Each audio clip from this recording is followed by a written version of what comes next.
بسم الله الرحمن الرحيم الحمد لله رب العالمين وصلى الله وسلم وبارك على نبينا محمد وعلى آله وأصحابه أجمعين أما بعد فبحمد الله تبارك وتعالى ومنه وكرمه نجتمع في هذا البيت من بيوت الله من أجل أن نتدارس سيرة العلامة محمد بن عبد الوهاب التميمي النجدي رحمه الله ta'ala wa askanahu fasiha jannatih.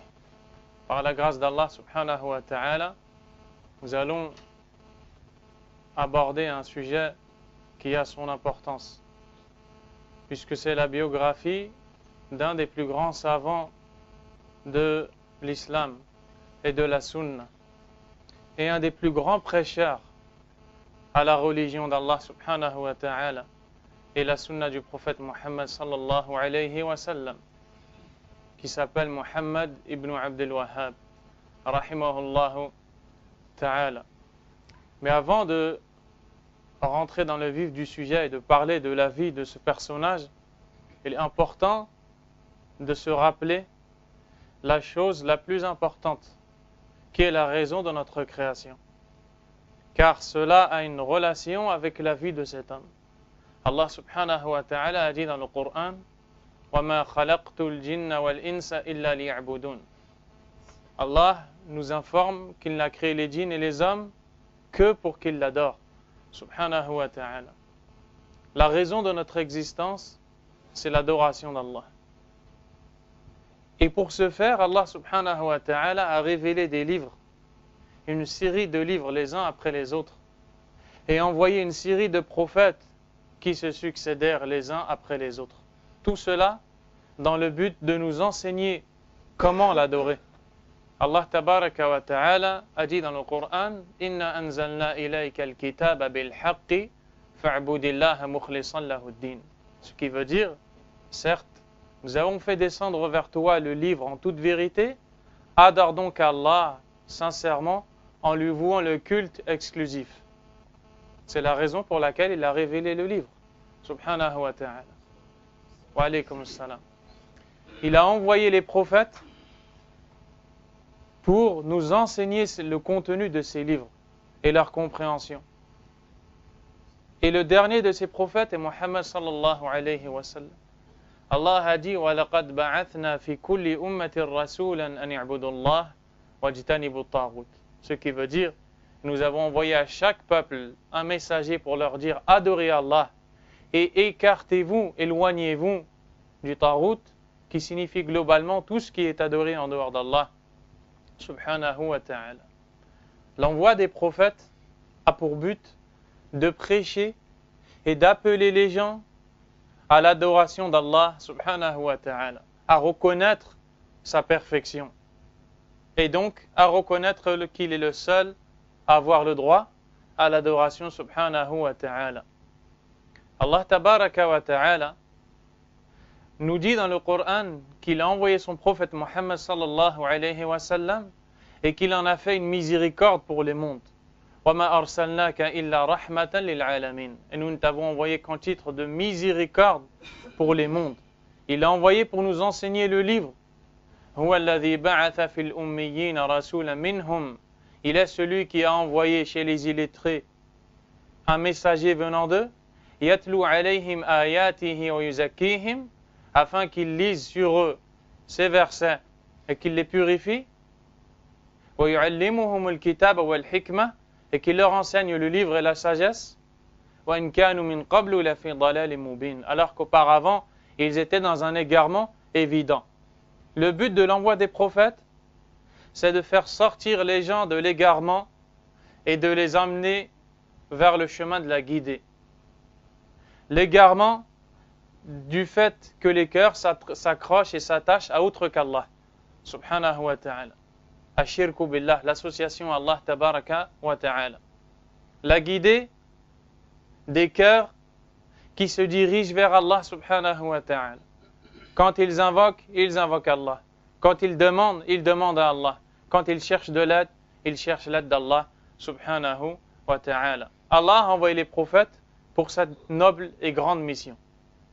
Et le prophète sallallahu alayhi wa sallam s'est exécuté. Il a appelé Allah subhanahu wa ta'ala depuis le premier jour où Allah azza wa jal lui a révélé Ya ayyuhal muddathir, qum fa'anzir. Ô toi l'enveloppé, lève-toi et avertis. Avertis les gens. Montre-leur les effets néfastes de l'adoration d'autre qu'Allah. Mets-les en garde contre le shirk sous toutes ses formes, l'association à Allah subhanahu wa ta'ala. Wa rabbaka fakabbir. Et proclame la grandeur de ton Seigneur. Wa thiyabaka fatahhir. Ay tahhir a'malaka min ash-shirk. Et purifie tes vêtements. Les savants ont dit, cela veut dire purifie tes actes de toute forme de polythéisme, d'association à Allah. Le prophète s'est exécuté, alayhi salatu wassalam. Il est monté sur le mont As-Safa. Il a réuni Quraysh et il a commencé à leur apprendre qu'il a été envoyé pour appeler les gens à n'adorer qu'Allah seul et sans associé. Et à partir de là, il a commencé à avoir des ennemis, parmi lesquels Abu Lahab, qui a dit « Ajama'tana li hadha tabban lak » Est-ce pour cela que tu nous as réunis ici, que tes mains périssent? Allah subhanahu wa ta'ala a pris la défense de son prophète sallallahu alayhi wa sallam en faisant descendre la sourate que la plupart d'entre vous connaissez, où Allah azza wa jal dit « Tabbat yada abi lahabin wa tab » que les mains d'Abu Lahab périssent et que lui-même périsse jusqu'à la fin de la sourate. Le prophète sallallahu alayhi wa sallam a commencé à prêcher Allah alors qu'il était seul dans la maison d'un compagnon. Et les gens qui passaient devant lui se sont divisés en deux. Ceux qui ont accepté sa da'wa, son prêche, et ceux qui l'ont refusé. Alayhi salatu wassalam. Le nombre de musulmans était considérablement faible. On les comptait sur les doigts de la main. Mais ils adoraient Allah, seuls et sans associés, dans la maison de cet homme, radiyallahu anhu. Et le prophète, alayhi salatu wassalam, a continué à prêcher. Il a continué sans cesse. Ils étaient persécutés à la Mecque. Ils ont fui la Mecque pour aller en premier lieu en Éthiopie. Ensuite, ils sont revenus à la Mecque.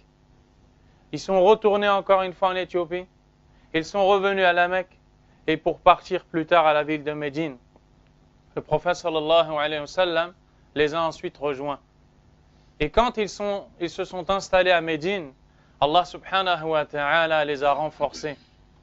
Car le prophète sallallahu alayhi wa sallam, entre-temps, pendant ces 13 longues années, pendant lesquelles ils étaient à la Mecque, a enraciné dans leur cœur et a semé dans leur cœur la graine du tawhid. La graine du tawhid, du monothéisme. Et les années se sont écoulées et l'islam a connu le succès. Le nombre de musulmans n'a fait qu'accroître. Les musulmans sont revenus à la Mecque. Allah azza wa jal leur a donné la conquête de la Mecque. Inna fatahna laka fathan mubina. Ce qui veut dire qu'Allah azza wa jal avait promis au prophète sallallahu alayhi wa sallam la conquête de la Mecque. Ils ont conquis la Mecque. Et ensuite, ils sont partis et ont prêché. Et le prophète sallallahu alayhi wa sallam n'a pas terminé son prêche jusqu'à ce qu'Allah subhanahu wa ta'ala a révélé Al-yawma akmaltu lakum dinakum wa atmamtu alaykum ni'mati wa raditu lakum al-islam dina. Ce qui veut dire aujourd'hui, j'ai parachevé sur vous mon bienfait. Aujourd'hui, j'ai complété pour vous votre religion, parachevé sur vous mon bienfait et agréé pour vous l'islam comme religion. Ce jour-là, c'était le jour de Arafat, où le prophète sallallahu alayhi wa sallam a accompli le dernier pèlerinage, le premier et dernier qu'il a eu, le pèlerinage d'adieu. Il a vécu 81 nuits après la révélation de ce verset. C'est-à-dire qu'il a été révélé 2 mois et demi à peu près avant sa mort ou 2 mois. Sallallahu alayhi wa sallam. Les gens étaient heureux parce que l'islam a connu son succès, l'islam a repris le dessus, l'islam a regagné la suprématie. Mais Omar ibn al-Khattab radiyallahu anhu lui pleurait. Le prophète sallallahu alayhi wa sallam lui demande quelle est la raison qui te pousse à pleurer. Omar radiyallahu anhu lui dit, ô messager d'Allah, alayhi salatu wassalam, à chaque fois qu'une chose atteint son sommet, elle redescend. Et le prophète sallallahu alayhi wa sallam lui a donné raison.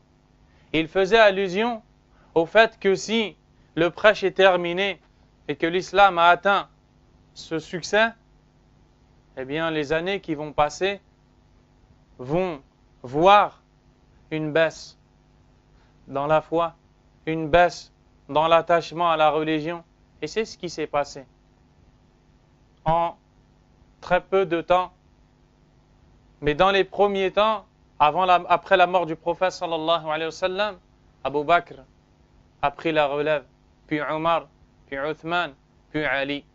Le prophète leur avait dit, Man ya'ish minkum fasayara ikhtilafan kathira. فعليكم بسنتي وسنة الخلفاء الراشدين المهديين عضوا عليها بالنواجذ. Ce qui veut dire, celui qui vivra parmi vous assistera à de nombreuses divergences.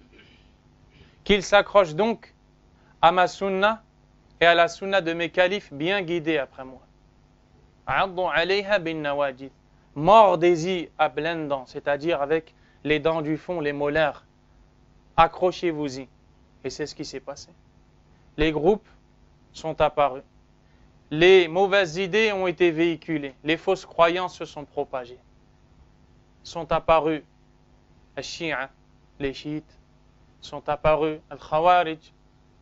Sont apparus les Asha'ira et d'autres groupes encore. Pour montrer la véracité du prophète sallallahu alayhi wa sallam. Mais le prophète alayhi salatu wa sallam a dit لا يزال طائفة من أمتي ظاهرين على الحق لا يضرهم من خذلهم ولا خالفهم حتى يأتي أمر الله. Il dit, il ne cessera d'exister dans ma communauté une partie ou un groupe qui seront tout le temps en apparence sur la vérité. Ne les nuiront en rien ceux qui divergent avec eux ou qui les contredisent et ceux qui les abandonnent. من خذلهم ولا من خالفهم من خالفهم من أهل الكفر من خذلهم من أهل البدع. Ne les nuiront en rien ceux qui les contredisent, qui sont les mécréants, et ceux qui les délaissent et les abandonnent, qui sont les gens de la bid'a, les gens de l'innovation. Le prophète sallallahu alayhi wa sallam a aussi dit Inna Allah azza wa jal yab'athu li hadhihi al-umma ala ra'si kulli mi'ati sana Man yujaddidu laha dinaha. C'est-à-dire, Allah exalté soit-il, envoie à chaque 100 ans dans cette communauté celui qui va la renouveler pour eux, pour elle, pour cette communauté. Et à chaque 100 ans, à chaque siècle, Allah tabaraka wa ta'ala envoie un savant parmi les hommes pieux. Il le choisit et l'élu parmi la plupart de ses créatures. Et lui donne la mission d'appeler Allah subhanahu wa ta'ala. Et le savant dont nous allons parler, qui est Muhammad ibn Abdul Wahhab, rahimahullah, est sans aucun doute et sans aucune divergence chez les savants de l'islam, le savant du XIIe siècle. Le savant qu'Allah tabaraka wa ta'ala a envoyé dans une période, une époque, un endroit où l'ignorance a pris une ampleur telle que les gens se sont détournés de leur religion. Quand un mal les atteignait, l'un d'entre eux se précipitait vers la tombe de Zayd ibn al-Khattab, le frère de Omar ibn al-Khattab radiyallahu anhuma, qui fut tué lors de la bataille de Al-Yamama, dans laquelle les musulmans se sont opposés à Musaylama al-Kadhab, un homme qui prétendait la prophétie et qui tuait toute personne qui refusait de le suivre. Les gens se précipitaient vers sa tombe. Les gens allaient voir les sorciers et les consultaient. Et ils croyaient qu'autre qu'Allah pouvait connaître l'avenir. Certains parmi eux portaient à leur cou, à leur poignet, des tama'im, le pluriel de tamima, qui est le talisman que l'on porte afin de repousser le mauvais œil, le mal, afin d'attirer le bien, afin d'être béni, et toutes ces choses-là. Certains parmi eux invoquaient, au lieu d'invoquer Allah, Al-Hassan, Al-Hussein, les petits-fils du prophète sallallahu alayhi wa sallam. Et Allah tabaraka wa ta'ala, par sa sagesse, a accordé à cet homme une science avec laquelle il va inviter plus tard dans son avenir les gens à Allah subhanahu wa ta'ala.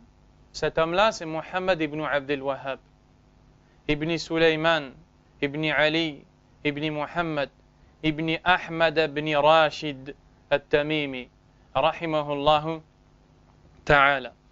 Il appartient à la tribu de Banu Tamim. Banu Tamim, qui est une tribu noble, aimée du prophète sallallahu alayhi wa sallam. L'imam al-Bukhari, rahimahullah, rapporte dans son recueil authentique de hadith, dans le chapitre concernant Al-Maghazi, les expéditions militaires, que Abu Huraira, radiyallahu anhu, a dit La azalu uhibbu bani tamim min thalath. سمعتهن من رسول الله صلى الله عليه وسلم هم أشد من أمتي على الدجال قال وجاءت صدقاتهم فقال النبي صلى الله عليه وسلم هذه صدقات قومنا قال وكانت سبية منهم عند عائشة رضي الله عنها فقال اعتقيها فإنها من ولد إسماعيل. Abu Huraira a dit Je n'ai cessé d'aimer les Banu Tamim à cause de trois choses que j'ai entendues du prophète sallallahu alayhi wa sallam. Et il s'est mis à les citer. Premièrement, il dit, ils sont plus durs, c'est-à-dire qu'ils sont braves, courageux, que le Masih ad-Dajjal. Masih ad-Dajjal qui est le faux Messie, qui viendra à la fin des temps et qui fera croire aux gens qu'il ressuscite les morts et qu'il donne la vie, qu'il leur redonne la vie, etc. Deuxièmement, quand il donnait des aumônes, le prophète sallallahu alayhi wa sallam disait « Voici les aumônes de notre peuple ». Quand il parlait d'eux, il les faisait entrer dans son peuple pour dire qu'il était proche d'eux, qu'il les considérait, qu'il les aimait. Alayhi salatu wa salam. Troisièmement, un jour, alors qu'une captive se trouvait chez Aïcha radiyallahu anha et qu'elle faisait partie de cette tribu, le prophète sallallahu alayhi wa sallam a dit affranchis-la, car elle fait partie de la descendance de Ismaïl. À cause de ces trois choses, Abu Huraira n'a cessé d'aimer cette tribu, de laquelle fait partie Muhammad ibn Abdul Wahhab rahimahullahu ta'ala. Muhammad ibn Abdul Wahhab rahimahullah fait partie de la descendance du prophète Muhammad sallallahu alayhi wa sallam. Et dans sa lignée, quand on remonte vers ses arrière et arrière-grands-pères, on retrouve qu'il rejoint le prophète sallallahu alayhi wa sallam avec un de ses arrière-grands-pères qui est Ilyas ibn Mudar. Donc, il fait partie d'une noble famille, rahimahullahu ta'ala. Il est né en 1115 de l'Hégire. ولد عام 1115 من هجرة النبي صلى الله عليه وسلم, qui correspond à l'an 1703. Rahimahullah. Ce qui veut dire qu'il est né il y a 310 ans. Rahimahullahu ta'ala. Dans un village qui s'appelle Uyayna. ولد في بلدة عيينة أو العيينة رحمه الله تعالى. Al-Uyayna est un village qui se situe dans la péninsule arabique. Au jour d'aujourd'hui, c'est un village qui est proche de la ville de Riyad, en Arabie. Mais à l'époque, il n'y avait pas ce qu'on appelait le royaume d'Arabie, mais il y avait plutôt la péninsule arabique, qui était un ensemble de villages avoisinants. Et lui, rahimahullah, est né dans ce village Al-Uyayna. Dans celui-ci, il a appris le Coran et l'a mémorisé depuis son plus jeune âge, à un point où il a terminé la mémorisation complète du Coran avant l'âge de 10 ans. Rahimahullahu ta'ala. أتم حفظ القرآن قبل أن يبلغ من العمر 10 سنين. رحمه الله. Et son père a vu en lui une intelligence particulière. Il a vu en lui une compréhension rapide et précise des choses. Il a vu en lui un jeune enfant qui en fait était un jeune homme et qui plus tard va devenir un grand parmi les grands hommes et qui peut-être sera même le plus grand. Son père l'a marié à l'âge de 12 ans, rahimahullahu ta'ala, et en a fait l'imam de la mosquée. Il était donc marié à l'âge de 12 ans et imam de la mosquée, rahimahullah, et il commençait petit à petit par la sagesse d'Allah tabaraka wa ta'ala à se préparer à recevoir la science immense qu'Allah va lui donner dans l'avenir. Rahimahullahu ta'ala.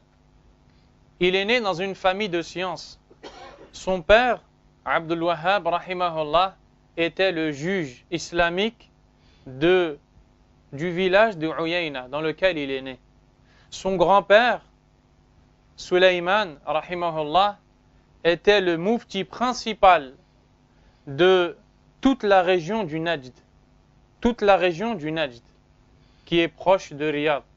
Et quand on dit la région du Najd, la plupart des villes ou des villages qui s'y trouvent sont Al-Yamama, endroit dans lequel fut tué et enterré Zayd ibn al-Khattab, le frère de Omar, radiyallahu anhuma, Al-Riyad, Huraymila, Al-Uyayna, Al-Dur'iyya, Al-Ihsa et d'autres villages encore. C'est ce qu'on appelle la région du Najd. Et donc, son grand-père, Sulayman, rahimahullah, était ce qu'on appelle Mufti ad-Diyar al-Najdiyya bila niza'. C'était le grand Mufti. Et les gens se dirigeaient vers lui pour la fatwa. Quand il rencontrait un souci religieux, une problématique dans la jurisprudence islamique, il se dirigeait vers le grand-père de Muhammad ibn Abdul Wahhab, rahimahullah, afin de le consulter. D'ailleurs, Sulayman, le grand-père du cheikh, rahimahullah, a rencontré un des plus grands imams du madhab al-Hanbali, de l'école de l'imam Ahmed, rahimahullah, qui est Mansour al-Bahouti, rahimahullahu ta'ala. Il est connu car il est celui qui a commenté une grande partie, si ce n'est la majeure partie, des écrits dans le fiqh, dans la jurisprudence de l'imam Ahmed, rahimahullahu ta'ala. Il a donc baigné dans un milieu de personnes qui aimaient la science, rahimahullah. Son père lui a enseigné la jurisprudence. Il a appris la science de l'école de l'imam Ahmed, rahimahullah, sans pour autant être un fanatique. Car comme on va le voir, il était parmi les gens les plus fervents dans l'attachement à la sunna et dans la mise en garde contre toute forme de fanatisme ou de suivi aveugle, contre toute forme de suivi des parents, des coutumes, des ancêtres et toutes ces choses-là. Il a donc baigné dans le fiqh hanbali, mais dès qu'il voyait une chose qui contredisait la preuve du Coran et de la sunna, il la refusait. On verra même une de ses paroles à ce sujet, incha'Allah ta'ala. Il faut savoir que dans l'époque où il est né, rahimahullah ta'ala, la croyance la plus répandue n'était pas la croyance du tawhid, de l'unicité d'Allah dans ses noms et attributs, mais c'était plutôt l'association qui était répandue. Elle avait pris une ampleur telle que la plupart des gens, la majorité des gens de Uyayna et ses alentours, à Najd, et même, comme on va le voir, du monde islamique et arabe de manière globale, se noyaient dans l'association à Allah, subhanahu wa ta'ala. Leur cœur était accroché à autre qu'Allah.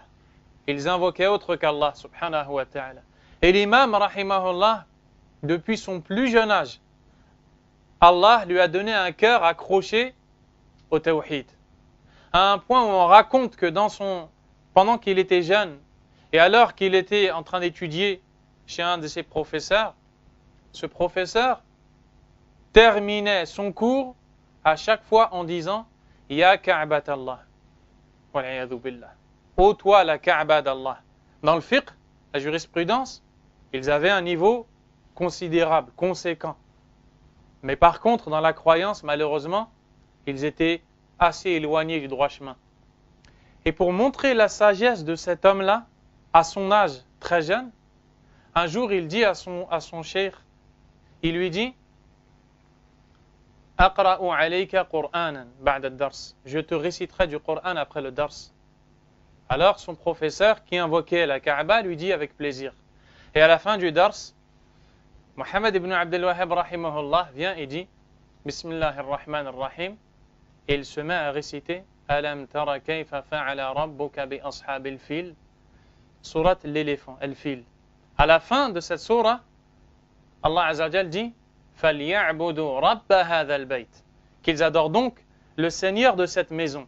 Mohammed ibn Abdel Wahhab a dit à son professeur, فَلْيَعْبُدُوا هَذَا الْبَيْتِ.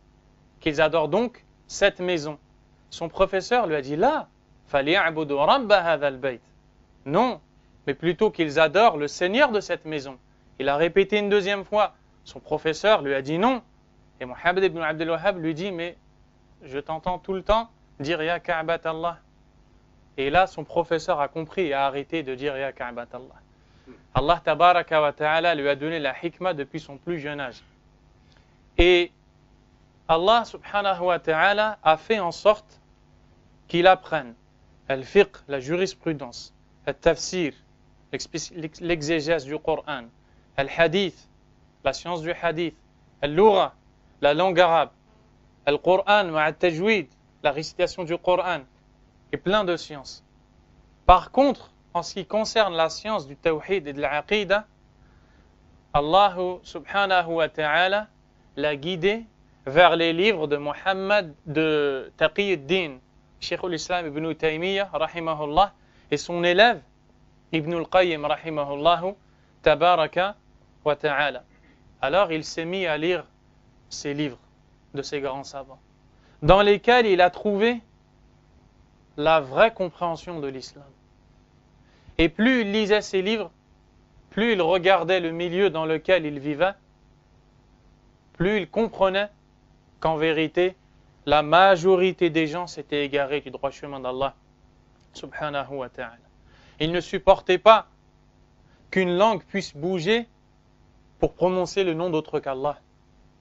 Ainsi, quand il voyait les gens se recueillir devant la tombe de Zayd ibn al-Khattab, radiyallahu an, il s'y rendait lui aussi et commençait le prêche tout doucement. Il les écoutait qui disaient Ya Zayd, Ash-Shifa, billah, donne-moi la guérison, donne-moi. Et il se mettait à côté d'eux et il disait Allahu khayrun min Zayd, Allahu khayrun min Zayd. Allah est meilleur que Zayd, Allah est meilleur que Zayd. Pourquoi cette manière de faire? Parce que celui qui malheureusement est noyé dans le dalal, dans l'égarement, sous toutes ses formes, et la plus grande est l'association, la personne qui est plongée dans l'égarement, malheureusement, il est souvent difficile de la faire sortir du premier coup de cet égarement. Alors lui procède par étapes. Et il commence par apporter aux gens des arguments que la raison va accepter. Car ces gens-là n'étaient pas encore prêts à accepter les arguments du Coran et de la Sunna. Pourquoi? Premièrement, à cause de l'ignorance qui régnait. Et deuxièmement, leur enseignant, leur maître, on verra qu'il faisait partie des soufis, leur enseignait de ne pas suivre ces versets. Et leur enseignait qu'on ne pouvait pas les comprendre. Alors lui, il venait avec la raison, il leur disait Allah n'est-il pas meilleur que Zayd? Et il repartait. Il revenait le lendemain. Allah n'est-il pas meilleur que Zayd? Et il repartait. Rahimahullahu ta'ala. Ensuite, quand il a vu l'ignorance régner dans son milieu, il a décidé de voyager afin d'étudier la science, car il a compris qu'il avait besoin d'arguments solides. Il avait besoin d'être armé pour dissiper ses ambiguïtés, pour effacer ces ambiguïtés, ces égarements qui ont tant été émis par les gens du faux. Et la croyance la plus propagée à son époque, c'était as-soufiyya. As-soufiyya. Notamment le soufisme, notamment ceux qui adoptaient la croyance de Ibn Arabi et autres, parmi les plus grands égarés que les savants ont jugés hors de l'islam, à cause de leur croyance remplie d'innovation et d'association à Allah subhanahu wa ta'ala. Ils ne pouvaient pas supporter ça, rahimahu Allahu azza wa jal. Allah al-musta'an. Et on va voir même que des gens sacrifiaient des coqs au nom d'autre qu'Allah subhanahu wa ta'ala à l'époque de Muhammad ibn Abdul Wahhab rahimahullahu tabaraka wa ta'ala. Donc, qu'est-ce que ce cheikh a fait? Il a voyagé. Mais avant de parler de son voyage, nous allons parler de la situation sociale qui régnait à cette époque, dans l'endroit où il vivait, mais aussi la situation religieuse et dans les autres endroits parmi les pays musulmans. En ce qui concerne Al-Najd, la région du Najd, dont on vient de voir quelles sont les principales contrées et villages, il faut savoir que il y avait beaucoup de villages, il y avait beaucoup de vallées, dans lesquelles vivaient un très grand nombre de tribus. Certains étaient bédouins et d'autres venaient de la ville. Et il n'y avait aucune entente entre les bédouins et les gens de la ville, à un point où ils s'entretuaient entre eux. Chacun provoquait l'autre. Chacun usurpait le bien de l'autre. Il y a eu le mal qui s'est propagé entre eux. Ça ressemble presque exactement à la situation des deux tribus qui étaient à Médine avant l'arrivée du prophète, sallallahu alayhi wa sallam, qu'on appelle Al-Aws ou Al-Khazraj. Deux tribus qui n'ont jamais réussi à se réconcilier et qui n'ont jamais trouvé la solution à leurs différends qui les opposaient. Mais quand le prophète est arrivé, ils sont tous devenus frères et Allah subhanahu wa ta'ala en a parlé quand il dit « Wadhkuru ni'matallahi alaykum » et rappelez-vous le bienfait d'Allah sur vous. « Idh kuntum a'da'a » lorsque vous étiez ennemis « Fa'allafa Allahu bayna qulubikum » puis Allah a uni vos cœurs « Fa'asbahtum bi ni'matihi ikhwana » et vous êtes devenus par sa grâce des frères. « Wa kuntum ala shafa hufrati minan nar fanqadhakum minha » vous étiez sur le bord d'une falaise croulante et donc qui précipitait vers le feu et Allah vous en a sauvé. Plus loin, qu'est-ce qu'Allah dit? وَاعْتَصِمُوا بِحَبْلِ اللَّهِ جَمِيعًا وَلَا تَفَرَّقُوا et cramponnez-vous tous ensemble au câble d'Allah et ne vous divisez pas. Allah Azza wa Jal, après avoir parlé de l'égarement de ces gens-là, qui sont à l'image de personnes qui se trouvent sur le bord d'une falaise croulante, en bas de laquelle un feu ardent est allumé, Allah les en a sauvés avec son câble, comme si qu'ils ont failli tomber dans cette falaise, et Allah leur a tendu un câble. Et celui qui s'y accroche, il sera sauvé de ce feu. Celui qui s'accroche à la religion d'Allah sera protégé du feu de l'enfer. Quel est ce câble? Al-Kitab wa Sunnah. Le livre d'Allah et la Sunna du prophète sallallahu alayhi wa sallam. Et une des grandes raisons pour lesquelles ils ne trouvaient pas d'entente, donc on parle des Bédouins et des gens des villages et des villes, c'est qu'il n'y avait pas un gouverneur qui les commandait et qui solutionnait leurs problèmes, corrigeait leurs fautes et les unissait. Chacun était voué à lui-même. À un point où on dit que même dans une tribu et dans un village, ce même village se divisait en plusieurs groupes. Il n'y avait aucune unité, aucune union. On se détestait, on s'entretuait. Les boissons interdites étaient consommées. La fornication était commise. Mais avant tout ça, pire encore, on adorait autre qu'Allah subhanahu wa ta'ala. Les Bédouins, eux, n'avaient presque aucune religion. Certains parmi eux ignoraient même Al-Ba'th, la résurrection. Certains parmi eux ignoraient qu'ils allaient être ressuscités par Allah et qu'Allah va leur redonner la vie après la mort. Donc il a vécu dans un milieu dont vous pouvez vous imaginer l'égarement. Et aussi, ayez à l'esprit que le cheikh, rahimahullah, pendant ce temps-là, est en train de grandir dans sa science, dans son expérience. Il lit un par un les livres d'Ibn al-Qayyim, rahimahullah, les livres d'Ibn Taymiyyah, rahimahullah, et il ne voit que le tawhid, l'unicité d'Allah. Et Allah lui a donné le fahm du Coran. Il ouvre le Coran et il regarde. Et il lit Wa'budullah wa la tushriku bihi shay'a. Et adorez Allah et n'associez rien avec lui. Il lit les versets d'Allah et il lit Wa man yushrik billah faqad harrama Allahu alayhi al-jannah. Celui qui associe Allah, Allah lui interdira le paradis. Wa ma'wahu an-nar, sa demeure sera le feu. Wa ma lidh-dhalimina min ansar. Et les injustes n'auront aucun secoureur. Il lit les versets d'Allah et il voit qu'Allah Azza wa Jal dit Wa anna al-masajida lillah fala tad'u ma'a Allahi ahada. Les mosquées ou les endroits où on se prosterne reviennent de droit à Allah. N'invoquez donc personne avec Allah. Il lit les versets et il voit qu'Allah Azza wa Jal dit Walladhina tad'una min dunihi ma yamlikuna min qitmir. Et ceux que vous invoquez en dehors de lui ne possèdent même pas la pellicule d'un noyau de date. In tad'uhum la yasma'u du'aakum. Si vous les invoquez, ils ne pourraient entendre votre invocation. Walau sami'u mastajabu lakum. Et s'ils vous entendaient, ils ne pourraient vous répondre. Wa yawm al-qiyamati yakfuruna bi shirkikum. Et le jour du jugement dernier, ils mécroiront en votre association. Wala yunabbi'uka mithlu khabir. Et personne ne peut informer autant que celui qui est parfaitement informé lui-même, Allah subhanahu wa ta'ala. Il lit ces versets un par un. Il lit le Fatiha. Et il se pose des questions. Il se dit, mais où sont les gens? Où sont-ils avec la compréhension du Coran? Et il s'étonne. Et il est versé dans la science. Et il voit les gens plongés dans le shirk et dans l'ignorance.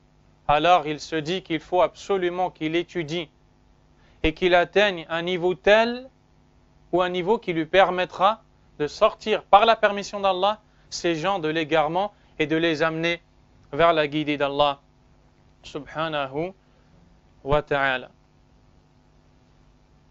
Par rapport à la religion qui régnait à l'époque, l'ignorance, le détournement de la religion, la propagation de toute forme d'innovation dans les manières d'invoquer Allah, dans les manières de prier, dans les manières de pratiquer les cultes qu'Allah subhanahu wa ta'ala a légiférés.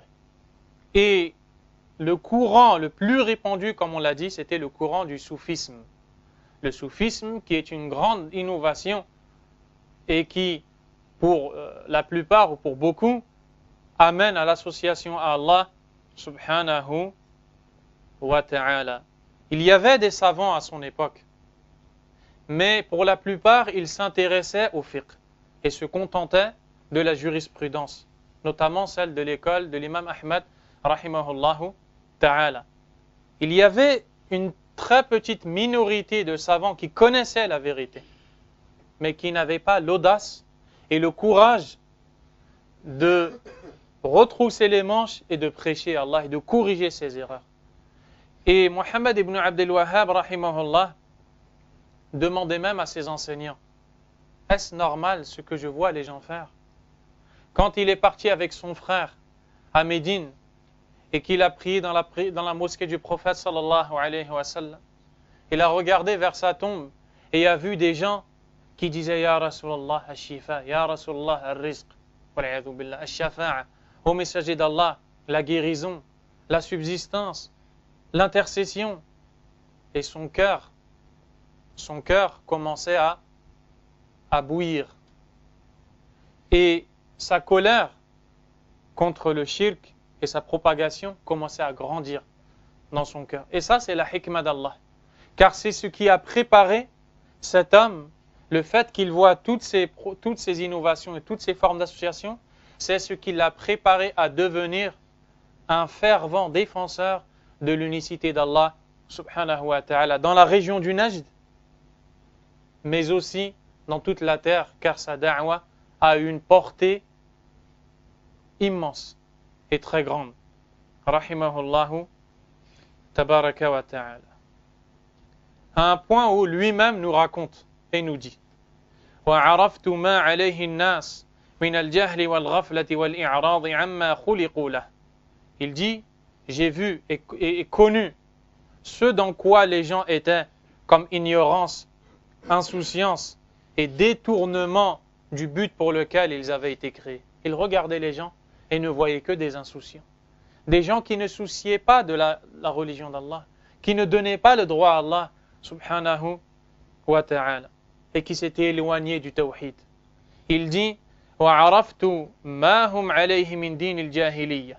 Et j'ai connu ce dans quoi ils étaient de la religion de l'Jahiliya. Le Jahiliya, c'est l'époque d'avant l'islam. Une religion où on adorait autre qu'Allah subhanahu wa ta'ala. وَمَا مَعَهُمْ مِنَ الدِّينِ النَّبَوِيِّ. Il a aussi vu le peu qu'ils avaient de la religion du prophète sallallahu alayhi wa sallam. Il dit وَعَرَفْتُ أَنَّهُمْ بَنَوْا دِينَهُمْ عَلَى أَلْفَاظٍ وَأَفْعَالٍ أَدْرَكُوا عَلَيْهَا أَسْلَافَهُمْ. J'ai vu que la plupart des gens ont construit leur religion sur des paroles et des actes qu'ils ont vu leurs ancêtres faire. Et ça, c'est un des plus grands malheurs qui s'abat sur beaucoup de gens qui refusent de suivre le haqq, la vérité dans toute sa clarté quand elle apparaît, sous prétexte que les ancêtres, le village, la coutume ne nous a pas enseigné ces choses-là. Et Allah subhanahu wa ta'ala nous cite cela dans de nombreux versets du Coran. Puis il dit Nasha'a alayha as-saghir wa harima alayha al-kabir. Il dit que toutes ces innovations, ces formes d'association, le petit est né et a grandi dans ce milieu. Et la personne âgée a vieilli dans ce milieu. Ils ont vécu depuis leur naissance jusqu'au vieillage dans le shirk billah subhanahu wa ta'ala. Plus loin il dit فانظر يا رجل حالك وحال أهل هذا الزمان أخذوا دينهم عن آبائهم ودانوا بالعرف والعادة. Il dit ô toi l'homme, regarde ta situation et la situation des gens de cette époque qui ont pris leur religion de leurs ancêtres et qui ont mis en pratique les coutumes et les habitudes qu'ils voyaient de leurs ancêtres. Voilà la situation religieuse de l'époque d'avant. Quant à la situation religieuse de l'époque dans le monde musulman, elle n'était pas meilleure que celle qu'on vient de citer. Les innovations avaient pris une grande ampleur. L'association à Allah subhanahu wa ta'ala s'était répandue dans la terre d'Allah tabaraka wa ta'ala.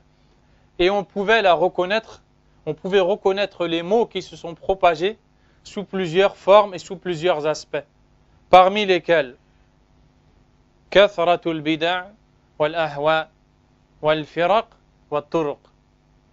Le grand nombre d'innovations, de passions suivies, les groupes qui ont apparu et les voies du soufisme qui étaient suivies. Deuxièmement, ghurbatu ahli sunnati fi hadha zaman. L'étrangeté des gens de la sunna dans cette époque. Très peu étaient les gens de la sunna. Le prophète sallallahu alayhi wa sallam a dit bada al-islamu ghariba wa sayaudu ghariban kama bada fatuba lil ghuraba. C'est-à-dire, l'islam a débuté étranger. Il redeviendra étranger comme il le fut. Touba alors pour les étrangers. Touba, c'est une bonne annonce pour les étrangers, c'est-à-dire ceux qui suivent le Coran et la Sunna. À l'époque où les gens s'égareront, à l'époque où celui qui suit le Coran et la Sunna sera à l'image de celui qui tient dans sa main une braise ardente et qui ne lâche pas, qui ne la lâche en échange de rien. Et donc le prophète sallallahu alayhi wa sallam nous a montré l'étrangeté des gens de la Sunna. Mais l'étrangeté des gens de la Sunna ne veut pas dire qu'ils disparaîtront. Ils ne cesseront d'être présents et apparents. Mais comme disent les savants de la Sunna, leur nombre parfois sera plus grand et parfois va diminuer. Dans certains endroits, les gens de la Sunna auront la suprématie et dans d'autres, ils seront victimes d'oppression, et d'injustice. Mais ils seront toujours là avec la aqidah sahih, avec la croyance correcte. Et voici un peu la situation. Troisièmement, ghalabatul jahl ala ammatin nas, khasatan al jahl bil aqida wa muhimmat al ahkam. L'ignorance apparente chez la majorité des gens, notamment et particulièrement dans le domaine du dogme al-aqida, de la bonne croyance et des règles les plus importantes. Quatrièmement, i'radu kathiri minan nas an ta'allum ad-din. Le détournement de la plupart des gens de l'apprentissage de la religion. On n'apprenait plus la religion. Cinquièmement, at-taqlid al-a'ma, le suivi aveugle, wa at-ta'assub al-madhhabi al-maqit, et le fanatisme à une école juridique. إلى أن وصل الحال أن افترق المسلمون في صلاة الجماعة في بيت الله الحرام. Et ils se sont divisés à un point où même dans la Kaaba, dans la maison sacrée d'Allah subhanahu wa ta'ala, les gens se sont divisés à l'heure du Dhuhr, Al-Asr, Al-Maghrib, les 5 prières. Qu'est-ce qu'ils faisaient? Al-Shafi'i, celui qui suivait l'école de Shafi'i, priait derrière son imam, Al-Dhuhr. Ensuite, il partait. Un autre imam arrivait de l'école de l'imam Ahmed et il priait avec ses élèves et ainsi de suite. Et ils ne priaient pas ensemble. Et le Malik Abdul Aziz, rahimahullahu tabaraka wa ta'ala, est une cause du rassemblement. Il a rassemblé tous les savants et leur a dit, est-ce que cela fait partie de la religion d'Allah, subhanahu wa ta'ala? Les savants lui ont dit que non. Alors il a ordonné à ce que l'on prie la prière derrière un seul et même imam, et cela fait partie de ses hasanat, jazahullahu khayra. Donc voici la situation religieuse de l'époque. Et la chose la plus grave qu'ils ont commise n'est autre que l'association à Allah subhanahu wa ta'ala. Muhammad ibn Abdel Wahhab rahimahullah a donc voyagé. Après avoir étudié chez son père et sa famille, il est allé à l'Ihsa, dans une région, pour apprendre chez les savants de l'époque. Ensuite, il a voyagé à la Mecque pour accomplir le Hajj. Et Allah subhanahu wa ta'ala lui a écrit un parcours qui va faire qu'il va voir de plus en plus et va se rendre compte que l'association n'est pas qu'à Huraymila, n'est pas qu'à Uyayna, mais en fait elle est partout. Il va la voir à Mecca, devant la Kaaba. Il va la voir à Médine, devant la tombe du prophète sallallahu alayhi wa sallam. Et quand il est à Mecca et qu'il fait at-tawaf, il s'accroche dans ce qu'on appelle al-multazam, l'endroit qui sépare la porte de la Kaaba à la pierre noire, dans lequel Abdullah ibn Abbas radiyallahu anhuma venait se coller. Et c'est le seul endroit où on a le droit de venir se coller. Et il invoquait Allah. Il venait s'accrocher à cet endroit et il demandait à Allah subhanahu wa ta'ala de faire en sorte que sa da'wa, son prêche, soit accepté. Il ne cessait d'invoquer Allah durant le tawaf et il demandait à Allah tabaraka wa ta'ala an yarzuqahu al-qaboul, de lui accorder l'acceptation dans le cœur des gens et de faire que la vérité prenne le dessus et soit aimée de la plupart des gens. Et c'est comme ça qu'Allah l'a préparé. Ensuite, il est parti à Al-Madina, où il a étudié la science du hadith, et notamment chez le grand savant du hadith, Muhammad Hayat al-Sindi, rahimahullah, et d'autres savants comme le Cheikh Al-Saïf, rahimahullahu ta'ala. Et à Médine, qu'est-ce qu'il voit? Il voit que les gens qui viennent visiter la mosquée du prophète sallallahu alayhi wa sallam vont demander au prophète alayhi salatu wa sallam, shafa'a, l'intercession, al-arzaq, la subsistance. Il va voir ses professeurs et leur dit, alaysa hadha mimma harrama Allah? Cela ne fait-il pas partie de ce qu'Allah a interdit? Et son professeur lui dit, ya waladi, kullu hadhihi min al-khurafati wal-bida'i wa shirkiyat. Oh mon fils, toutes ces choses que tu vois relèvent de l'association, de l'innovation et des choses inventées. Mais personne n'osait réprimander. Ensuite, il a quitté Médine et il est allé en Irak, notamment Al-Basra, qu'on appelle Basora en français, où il a étudié la science chez les savants de l'époque. Et en Irak, il a commencé à appeler Allah subhanahu wa ta'ala. Et il a commencé à semer la graine du tawhid. Mais les gens l'ont chassé et ne l'ont pas accepté. Et il faut savoir que cet homme a risqué sa vie. Et plusieurs fois, on a essayé de le tuer. Et plusieurs fois, il s'est retrouvé seul dans le désert en train de marcher. Et on va voir une de ces situations justement. Inch'Allah. Donc, il a quitté l'Irak. Il a voulu se rendre au Cham, dans la région du Cham, vers la Syrie. Mais en cours de route, il a dû faire demi-tour, car il n'avait pas assez d'argent. Il n'avait pas assez de provisions et il a failli mourir dans son voyage. Alors, il a fait demi-tour. Et il a décidé de revenir vers la région du Najd. Et il marchait tout seul dans le désert. Il n'avait rien, mais il avait la foi en Allah subhanahu wa ta'ala. Quand soudainement, une caravane ou un convoi est arrivé de gens qui se rendaient justement vers cet endroit. Et alors, ils l'ont pris avec lui. Et il est retourné dans la région du Najd. Souvenez-vous qu'il est né à Uyayna et que son père y est juge. Mais quand il est retourné là-bas, son père avait déménagé de l'Uyayna vers Huraymila. Pour quelle raison? Car le gouverneur de cette contrée, Uyayna, où il est né, a changé. Et le nouveau, qui s'appellera Ibn Mu'ammar, qui a pris la responsabilité de gouverner Uyayna, a décidé que le père de Muhammad ibn Abdel Wahhab, qui était juge, devait quitter les lieux. Et il n'a plus accepté de lui comme juge. Donc il a quitté les lieux vers Huraymila, où il y a exercé la fonction de juge. Donc Muhammad ibn Abdel Wahhab a rejoint son père. Et il a continué à enseigner, à prêcher. Et petit à petit, il commençait à avoir des élèves qui venaient s'asseoir devant lui et qui venaient apprendre de lui la science correcte.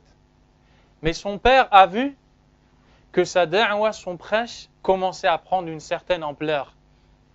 Alors il a dit à son fils, rahimahullah, d'arrêter pour l'instant et de se calmer. Et Muhammad ibn Abdel Wahhab, rahimahullah, avait le plus grand respect pour son père. Alors il s'est exécuté et il s'est calmé et a diminué son prêche. Jusqu'à ce qu'Allah Azza wa Jal a donné la mort à son père. Et dès que son père est mort, il s'est levé et il a continué sa da'wa. Et il a continué à appeler Allah subhanahu wa ta'ala sans cesse. Et donc, il a continué à appeler Allah tabaraka wa ta'ala à Huraymila. Ensuite, on a essayé de le tuer. Alors, il a pris la fuite. Et les savants disent qu'il a pris la fuite de cet endroit, non pas parce qu'il avait peur pour sa vie, mais plutôt parce qu'il avait peur pour la da'wa. Car à cette époque, il n'y avait que lui, seul, qui véhiculait ce prêche. Donc s'il partait, il n'y avait plus personne. Il avait peur de la da'wa du tawhid. Et ça ressemble à ce qu'a dit le prophète sallallahu alayhi wa sallam quand on a failli tuer les sahaba radiyallahu anhum dans une contrée. Il a dit, oh Allah, si on les tue, il n'y aura plus personne qui t'adorera sur terre. Donc leur souci n'était pas la vie, n'était pas la dunya. Leur souci n'était pas de rester, de vivre 100 et 200 ans. Leur souci était que les gens n'adorent qu'Allah, subhanahu wa ta'ala. Raison pour laquelle il a fui Huraymila, après qu'on a essayé de le tuer, et il a rejoint Uyayna, là où il est né. Et donc le gouverneur de l'époque était Ibn Mu'ammar. Alors il a montré sa da'wa, son prêche à Ibn Mu'ammar. Ibn Mu'ammar, le gouverneur de l'époque, a accepté. Et il a commencé à prêcher. Ibn Mu'ammar lui a dit, je vais te secourir et je serai avec toi, je vais te défendre. Prêche, appelle à Allah. Il a commencé à appeler Allah subhanahu wa ta'ala. فبدأ يغير المنكرات حتى هدم قبة زيد بن الخطاب رضي الله عنه ورجم زانية اعترفت بذنبها وأقام دعوة al-amri bil ma'ruf wa nahi 'anil munkar. Il a commencé à appeler Allah Azza wa Jal à faire apparaître la religion. Il a même, rahimahullahu ta'ala, démoli et détruit de sa main la coupole sur laquelle on avait construit sur la tombe de Zayd ibn al-Khattab, là où les gens l'adoraient. Et il a appliqué la loi d'Allah subhanahu wa ta'ala, et il a appliqué les peines d'Allah infligées à ceux qui les méritent, parmi ceux qui commettent certains péchés qui font mériter des peines. Et il a appelé au bien et interdit le mal. Il a mis en garde contre les innovations. Et là, il s'est ébruité qu'un nouvel homme est arrivé avec une nouvelle religion. Et bien sûr, c'est une chose connue. Quand une personne arrive avec la da'wa de la sunna du tawhid dans un endroit où les gens ont l'habitude, malheureusement, où les gens ont l'habitude d'adorer autre qu'Allah, de suivre les ancêtres, de suivre les coutumes, d'innover dans la religion d'Allah, subhanahu wa ta'ala, qu'est-ce qu'on va dire? On va dire de cette personne qu'elle arrive avec une religion nouvelle. Le prophète sallallahu alayhi wa sallam était bien aimé de son peuple, as-sadiq al-amin, on l'appelait le véridique digne de confiance. Et quand il est arrivé pour leur dire Qulu la ilaha illallah tuflihu, dites la ilaha illallah, ainsi vous gagnerez le succès, ils ont changé la donne et ils l'ont appelé al-sha'ir al-majnoun. وإنهم كانوا إذا قيل لهم لا إله إلا الله يستكبرون ويقولون أئنا لتاركو آلهتنا لشاعر مجنون. Certes, quand on les appelait à dire la ilaha illallah, ils s'enflaient d'orgueil et disaient allons-nous délaisser nos divinités pour un poète qui a perdu la raison? وكانوا يقولون أجعل الآلهة إلها واحدا إن هذا لشيء عجاب. Ils disaient aussi Quraysh, va-t-il réduire nos divinités à une seule divinité? Voici là une chose étrange. Et ça, c'est une chose qui est connue. Et cette ghurba, cette étrangeté, c'est celle dont il nous parle, alayhi salatu wassalam. C'est celle qui est vécue par les gens de la sunna, non pas avec les gens qui vivent loin de chez eux, mais même avec les gens de leur maison, même avec les gens de leur sang, ils vivent cette ghurba. Ils vivent cette étrangeté de la sunna. Quand ils entrent chez eux, on leur dit, qui t'a lavé le cerveau? Qui t'a induit en erreur? Qui t'a égaré? Tu as changé? Qui t'a fait comprendre cette religion comme tu l'as comprise? Et toutes ces paroles qui sont véhiculées à cause de l'ignorance.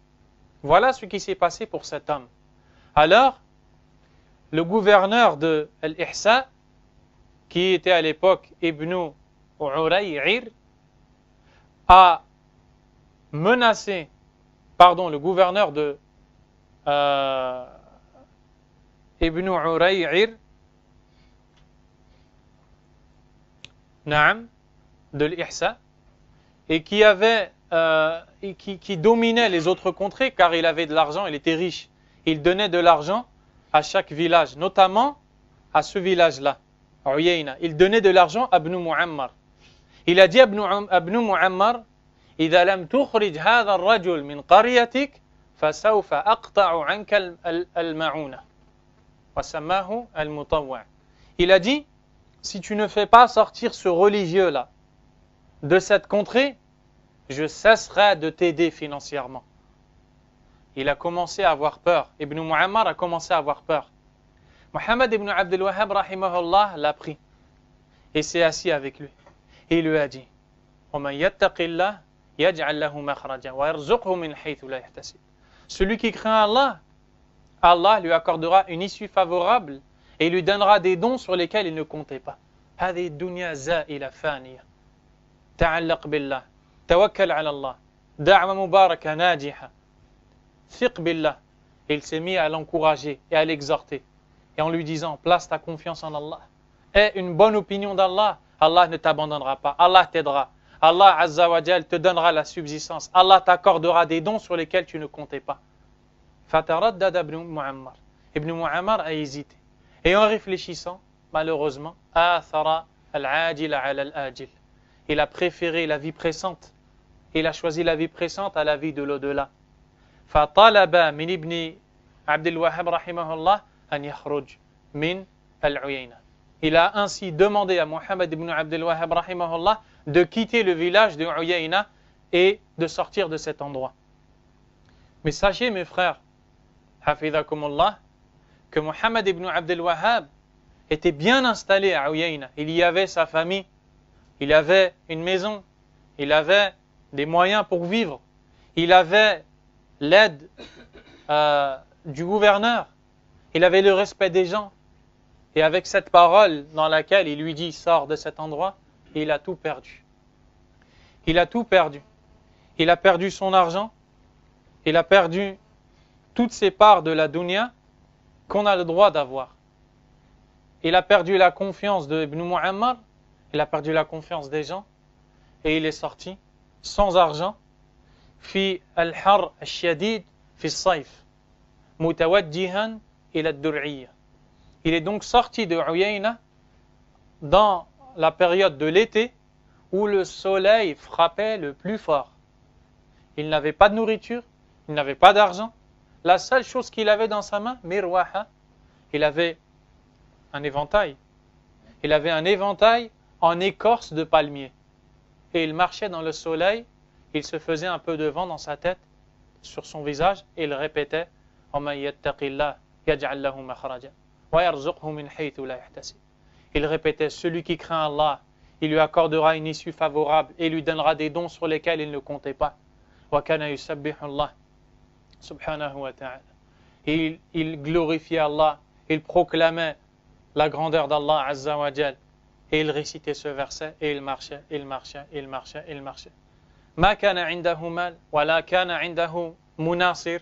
Il n'avait personne pour le soutenir, il n'avait personne pour l'aider, il n'avait pas d'argent, il était seul, il n'avait pas de nourriture, il n'avait que dans sa main un éventail. Mais il avait une chose qu'à l'époque personne n'avait. Thiqatu billahi subhanahu wa ta'ala. La confiance totale en Allah, la pleine conviction qu'Allah subhanahu wa ta'ala va lui ouvrir la porte. كان يعتقد أنه رحمه الله لو كان أكثر الخلق أغلقوا على وجه الأبواب فإن خالقهم يفتح له الباب. Il avait la conviction que même si la majorité des créatures lui ont fermé toute porte, le Créateur, lui, va lui ouvrir la porte. Et avec cette conviction, il s'est dirigé vers Ad-Dur'iyya. Et il est allé chez son élève Ibn Suwaylim, rahimahullah, qui avait étudié avec lui à Uyayna. Et le gouverneur de Dur'iyya de cette époque s'appelait Muhammad ibn Su'ud, rahimahullahu ta'ala. Il était quelqu'un de connu, il était quelqu'un de très respecté, rahimahullahu tabaraka wa ta'ala. Et quand il est arrivé chez son élève Ibn Suwaylim ad-Dur'iyya, Ibn Suwaylim, rahimahullah, a eu une certaine crainte de Muhammad ibn Su'ud. Pourquoi? Car Mohammed ibn Abdel Wahhab, rahimahullah, dans cette époque, son nom a circulé à une vitesse éclair. Et les gens le connaissaient et savaient qui il était. Mais ils ne connaissaient pas la réalité de son prêche, de sa da'wa, et de ce à quoi il appelle. Alors, quand il est arrivé chez Ibn Suwaylim, son élève, Ibn Suwaylim a eu peur de Mohammed ibn Su'ud, qu'il n'ait des représailles sur lui, et qu'il ne lui demande de quitter Ad-Dur'iyya avec Mohammed ibn Abdel Wahhab rahimahullah. Mohammed ibn Abdel Wahhab rahimahullah, comme à son habitude, l'a pris et l'a assis. Il lui a dit Isbir, ittaqillah, wa tawakkal ala Allah, sayaj'alu Allahu lana wa laka farajan wa makhraja. Subhanallah. Il a dit patiente et crains Allah. Et place ta confiance en Allah. Allah subhanahu wa ta'ala va nous accorder l'issue et l'ouverture. Subhanahu wa ta'ala. Ibn Suwaylim rahimahullah ta'ala s'est calmé. Ensuite, Mohammed ibn Abdel Wahhab rahimahullah s'est déplacé chez un autre qui est aussi Ibn Suwaylim Ahmed, un des cheikhs qui prêchait à cette époque, rahimahullah. Et alors il a commencé à rencontrer les étudiants en sciences et les gens de sciences. Quand les gens ont vu sa da'wa, son prêche, ils se sont dit que la meilleure idée serait d'aller voir Mohammed ibn Saoud, rahimahullah ta'ala, et lui demander de le soutenir, car c'était le gouverneur de Dur'iyya. Mais comme les gens le craignaient, ils ont utilisé un autre moyen. Ils sont allés voir la femme de Mohammed ibn Saoud, qui est Moudi bint Abi Wahtan, min Ali Kathir, rahimahullah tabaraka wa ta'ala, et le frère de Mohammed ibn Saoud, qui est Thaniyan, rahimahullah ta'ala. Et donc, il faut savoir que la femme de Mohammed ibn Saoud, rahimahullah, a joué un rôle décisif dans la mission de Mohammed ibn Abdul Wahhab, rahimahullah. Et que ce qu'on espère d'elle, c'est que toutes les hasanats du tawhid qui est propagé à notre époque à travers l'enseignement des livres de Mohammed ibn Abdul Wahhab, rahimahullah, elle en prend la même part, bi'idhnillahi ta'ala. Pourquoi?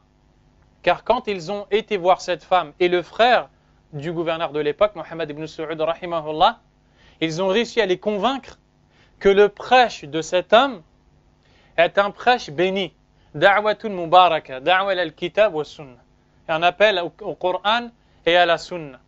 Et alors, ils ont convaincu son épouse d'aller voir son mari et de lui demander d'accepter cet homme et de le soutenir financièrement, physiquement. Qu'est-ce que cette femme a fait? Rahimahallahu tabaraka wa ta'ala. Elle est allée voir son mari. Elle est allée voir son mari et elle a dit à son mari cette parole. قالت له هذا الرجل ساقه الله إليك وهو غنيمة فاغتنم ما خصك الله به. Subhanallah. Le mawqif, la position qu'a eue cette femme, elle a dit à son mari, cet homme-là est un bienfait qu'Allah t'a ramené. C'est un bienfait qu'Allah subhanahu wa ta'ala t'a ramené. C'est un butin pour toi. Un butin. Un grand gain pour toi. Alors, profite de ce qu'Allah subhanahu wa ta'ala t'a donné particulièrement. فَقَبِلَ مِنْهَا. Il a accepté de sa femme. Ensuite, il est allé voir son frère, Thaniyan, qui lui a dit la même chose. Il est parti voir son deuxième frère, Mishari, rahimahullah, qui lui a dit la même chose. Et tous ont été unanimes pour lui dire, accepte la da'wa de cet homme. Et tu ne verras à travers celle-ci que du bien. Accepte le prêche de cet homme, tu ne verras à travers celui-ci que du bien. Bi'idhnillahi tabaraka wa ta'ala. Il a donc accepté. Son cœur s'est apaisé. Fa'arada an yursila ilayhi. Il a voulu envoyer des gens vers lui pour qu'ils viennent et pour le convoquer. Sa femme, encore une fois, lui a dit là, idhab anta ilay. Non, mais toi plutôt, va te rendre dans l'endroit où il est. Asa nas an yukrimu wa yu'azzimu. Ainsi les gens lui accorderont le respect et lui accorderont une grande place. Et Mohammed ibn Saoud, rahimahullah, est sorti de son château et s'est déplacé vers Mohammed ibn Abdul Wahhab, rahimahullahu tabaraka wa ta'ala. Il s'est présenté à lui. Et Mohammed ibn Abdul Wahhab, rahimahullah, lui a dit, nous appelons à Allah, Azza wa Jal. Nous croyons qu'Allah est parfait dans ses noms et attributs. Nous croyons que le pire des péchés et la plus grande des injustices, c'est l'association à Allah, Azza wa Jal. Nous croyons que celui qui n'adore qu'Allah sera secouru et protégé par Allah. Nous croyons qu'on se doit de s'attacher à la sunna et de s'éloigner de toute forme d'innovation. Nous croyons que les sahaba du prophète sallallahu alayhi wa sallam sont les hommes les plus nobles après les prophètes. Nous croyons qu'on doit étudier notre religion et sortir de l'égarement et l'ignorance. Nous croyons en l'interdiction du suivi aveugle, du fanatisme. Nous croyons que la situation de la plupart de ces gens que tu vois, ô Ibn Saoud, c'est une situation dangereuse et catastrophique. Et il a commencé à prêcher. Et il lui dit, et j'arrive de Al-Uyayna. Je me suis fait renvoyer de mon village de naissance à cause de cette da'wah. Et alors, le cœur de Mohammed ibn Saoud s'est apaisé. Et il a accepté. Il lui a dit cette parole, Abshir bi biladin khayrin min biladik wal izzati wal mana'. Il lui a dit, réjouis-toi. Tu as trouvé ici un pays meilleur que le tien. C'est-à-dire, si chez toi on t'a renvoyé, si de chez toi tu es sorti, ici ça sera pour toi meilleur que chez toi. Réjouis-toi. Ici, tu vas être honoré et élevé. بل قال له أمنعك بما أمنع به نسائي وأولادي أي أحفظك وحافظ عليك. Il lui a dit, je te protégerai tout comme je protège mes épouses et mes enfants. Subhanallah. Qu'est-ce que lui a dit Mohammed ibn Abdul Wahhab rahimahullah ta'ala? Il lui dit, وأنا أبشرك بالعزة والتمكين وهذه كلمة لا إله إلا الله من تمسك بها وعمل بها ونصرها ملك بها البلاد والعباد وهي كلمة التوحيد وأول ما دعت إليه الرسل من أولهم إلى آخرهم وأنت ترى نجدا وأقطارها أطبقت على الشرك والجهل والفرقة وقتال بعضهم بعضا فأرجو أن تكون إماما يجتمع عليه المسلمون وذريتك من بعدك. Il lui dit, et moi je te dis, Mohammed ibn Abdul Wahhab s'adresse au gouverneur et lui dit, et moi je te dis, réjouis-toi de la suprématie qui va t'être accordée. Réjouis-toi de la force et de la suprématie, car cette parole, la ilaha illallah, celui qui s'y accroche, qui la met en pratique et qui la secourt, il possédera les pays et les serviteurs. Celui qui vit avec la ilaha illallah, subhanahu wa ta'ala, qui comprend son sens, Allah tabaraka wa ta'ala, s'il le met en pratique et vit avec, et prêche à cette parole, et ne se détache en aucun cas de cette parole, Allah subhanahu wa ta'ala lui donnera la suprématie tôt ou tard. وَالْعَاقِبَةُ لِلْمُتَّقِينَ. Et la bonne fin revient aux pieux.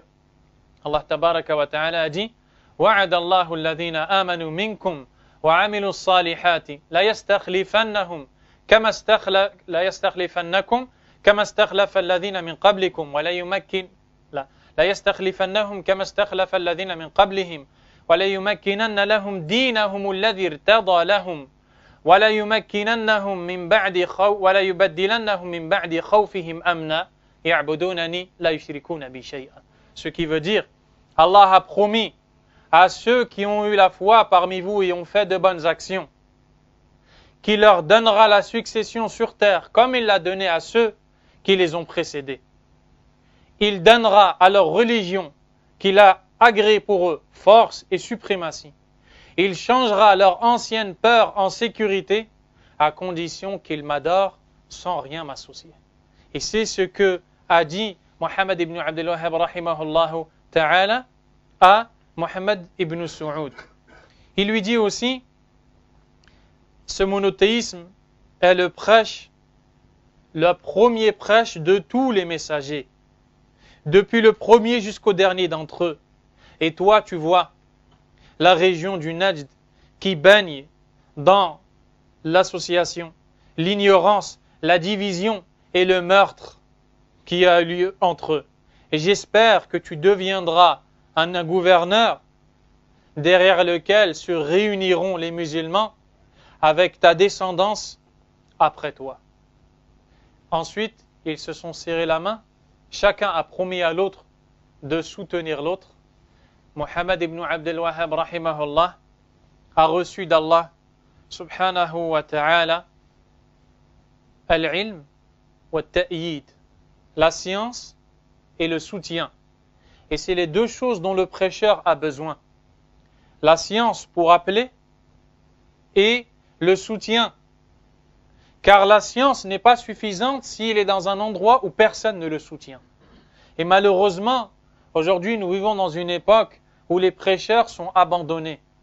Et quand je parle des prêcheurs, j'entends par là Ahlus Sunnati wal Jama'a as-Salafiyin. Les gens qui appellent au Coran, à la Sunna, les gens qui appellent au Tawhid, parmi les ulama et leurs étudiants, et les gens qui suivent leur voie, ils sont abandonnés.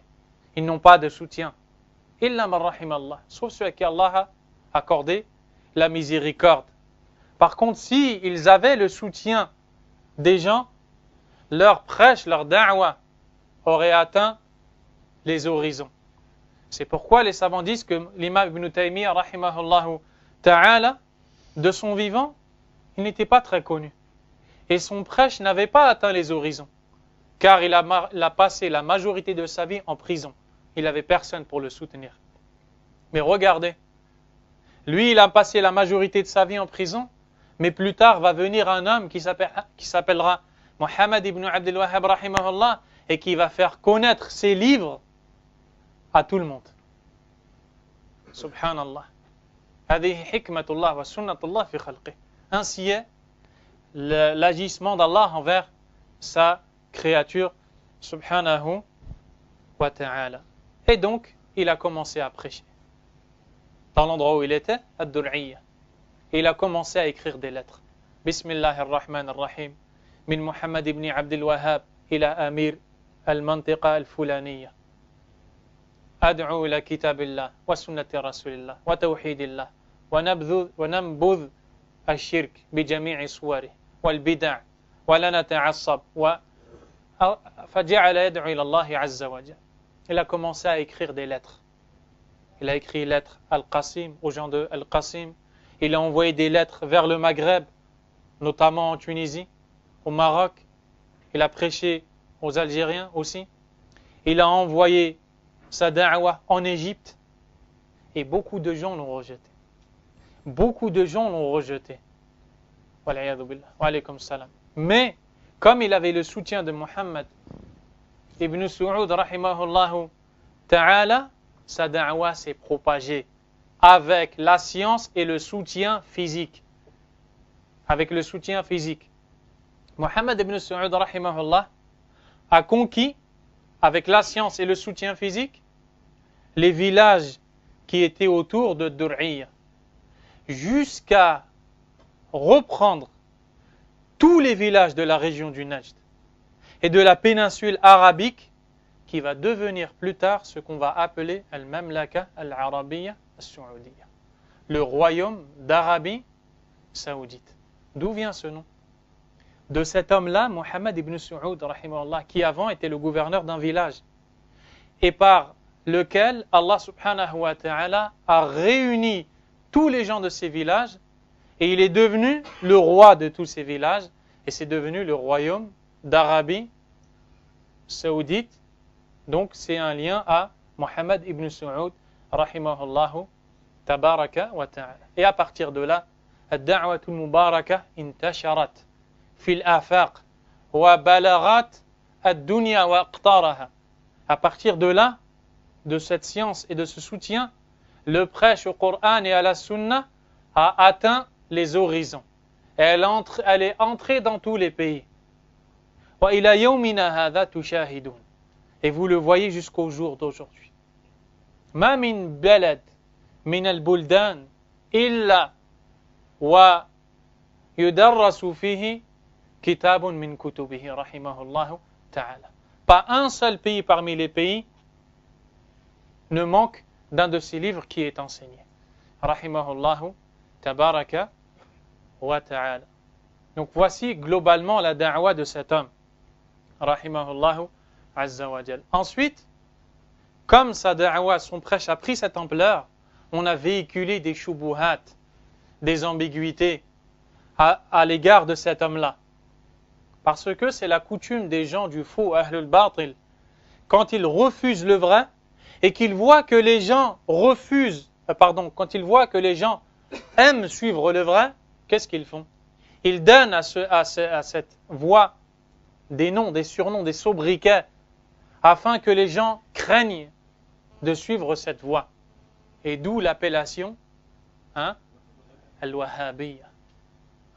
Au jour d'aujourd'hui, dans beaucoup de pays, quand on appelle au Coran et à la Sunna au Tawhid, on dit « Anta Wahhabi ». Tu es un Wahhabi, tu es un partisan du Wahhabisme. Mais qui est la personne qui est concernée? Muhammad ibn Abdel Wahhab, rahimahullah, tabaraka wa ta'ala.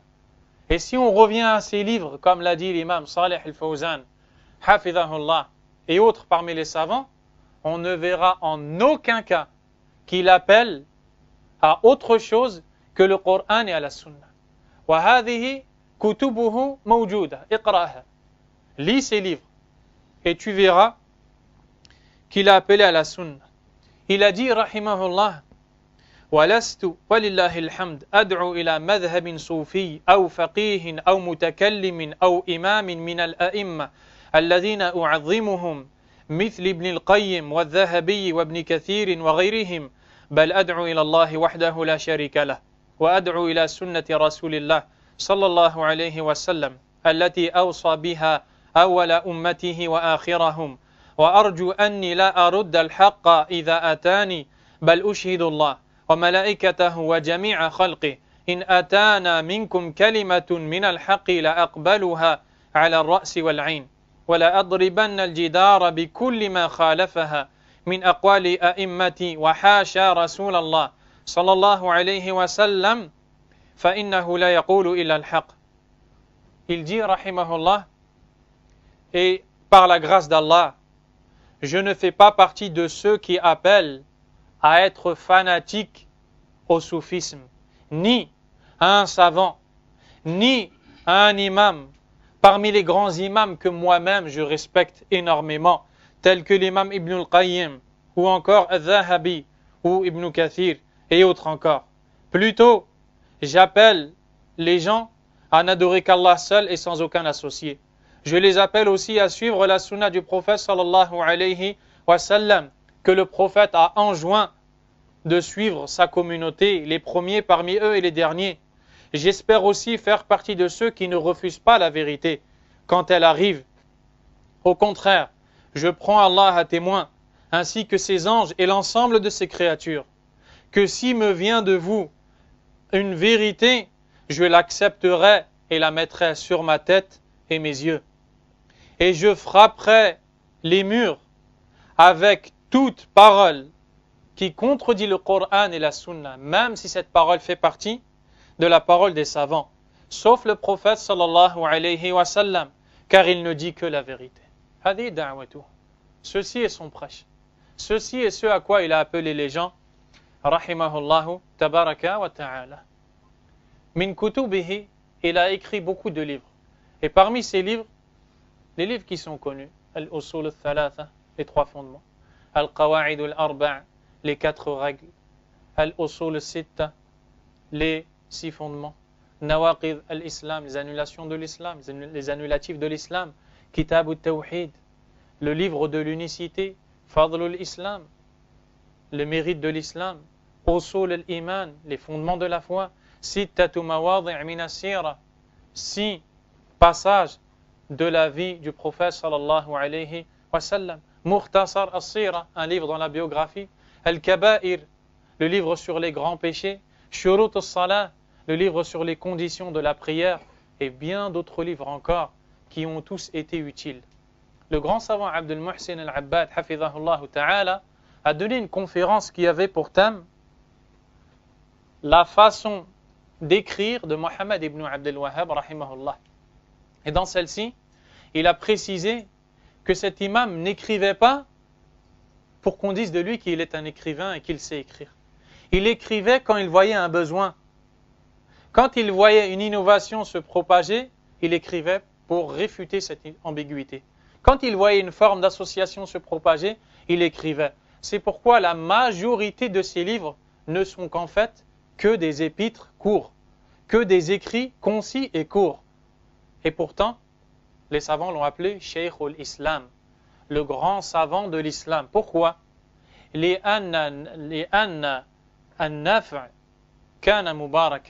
Car son utilité envers les gens a été très profitable et bénie.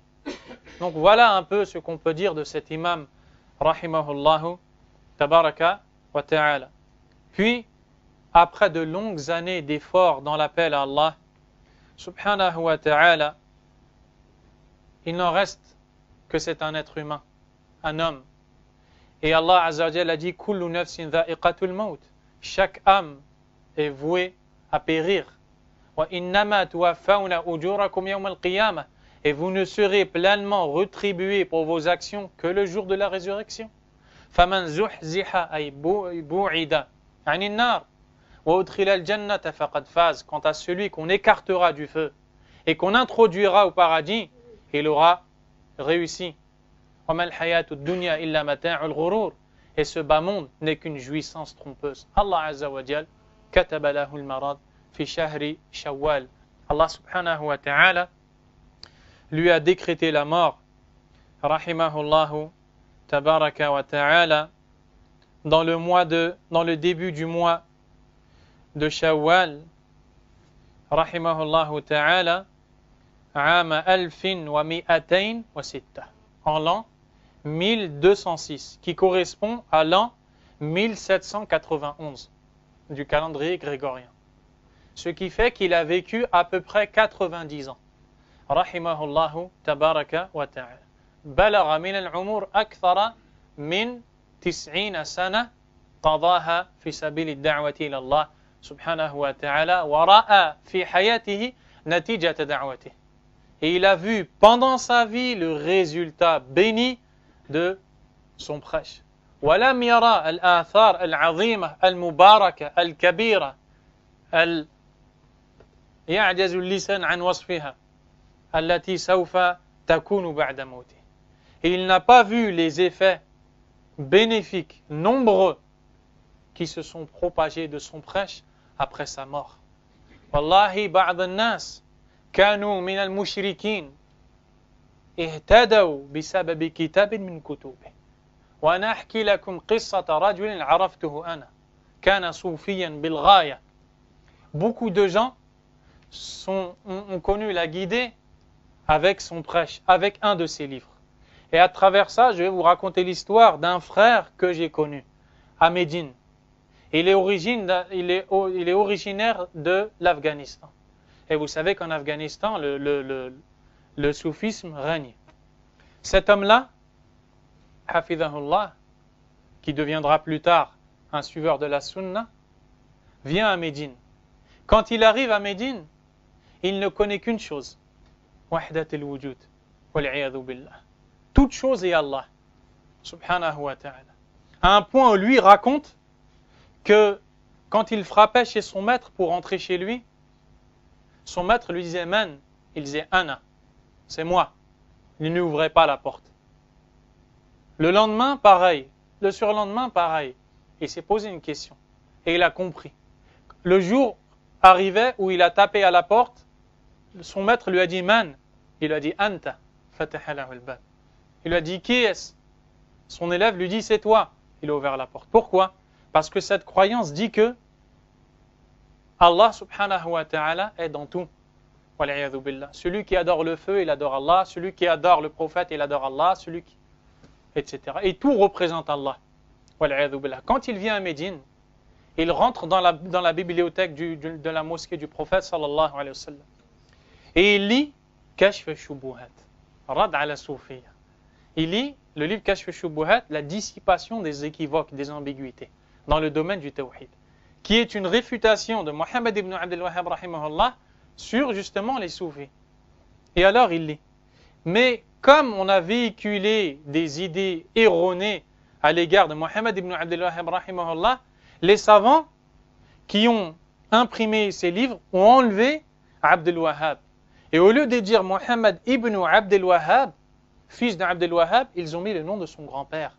Et ils ont dit Mohammed ibn Sulayman al-Tamimi.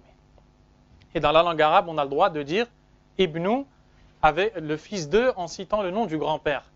Alors donc, comme il avait une mauvaise appréciation de Mohammed ibn Abdel Wahhab et de l'imam Ibn Baz, rahimahullah, quand il est parti d'Afghanistan, on lui a dit prends garde à ces deux personnes. Et alors, donc il lit Mohammed ibn Sulayman. Donc il lit. Et il voit, et c'est lui qui raconte et qui dit, et en fait, l'auteur me parlait à moi. Toutes les ambiguïtés que j'avais, il était en train de me les enlever les unes après les autres. Allahu Akbar. Et à la fin du livre, il a compris qu'il s'est fait avoir. Et il a suivi la sunna, et son père l'a pris en ennemi, il a failli le tuer. Fajazah Allahu khayran.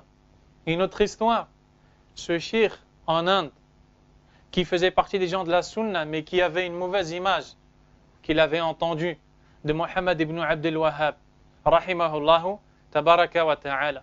Ce cheikh qui était en Inde, quand il donnait ses cours, à chaque dars, il disait Allahumma al'an ibn Abdul Wahhab. Wal'adhu billah. Ou Allah, maudit ibn Abdul Wahhab, rahimahullah. Et un des prêcheurs de l'Arabie s'est rendu en Inde et a visité ce cheikh indien. Et il avait avec lui une copie du livre Kitab al-Tawhid, le livre de l'unicité. Et il a enlevé la couverture sur laquelle était inscrit le nom de l'auteur.